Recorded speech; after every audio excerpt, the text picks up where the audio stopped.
Oil drips onto a concrete floor, pooling beneath a narrow engine stand. A starter lever is pulled hard, then again. The engine coughs, metal shuddering, then silence.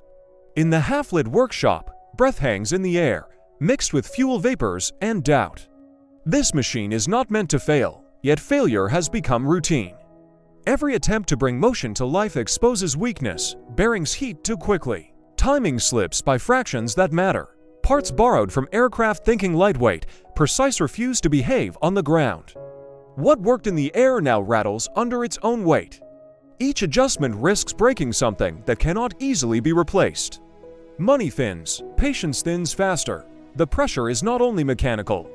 Outside these walls, skepticism grows louder. Why should a company known for engines trust the road at all? Investors hesitate, materials arrive late, or not at all. Each failed test tightens the sense that one more mistake could end everything before it begins. The car is pushed onto uneven streets, its tires skimming over stone and dirt. The engine overheats quickly, steam rises.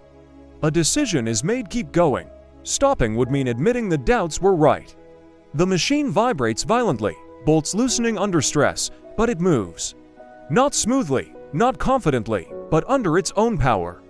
A second trial follows, riskier than the first. Weight is reduced, cooling is rethought. The engine fires again, this time holding its rhythm longer.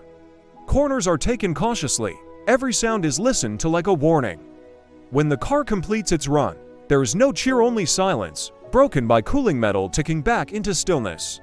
That quiet matters, it marks acceptance. The road has been claimed, not with dominance, but with restraint and control.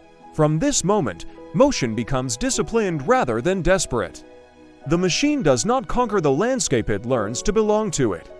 As the workshop lights dim, the car rests, streaked with oil and dust. It is not perfect, but it has proven something irreversible, that precision, endurance, and mechanical honesty can turn uncertainty into movement. The age of BMW on the road has begun, not loudly, but unmistakably.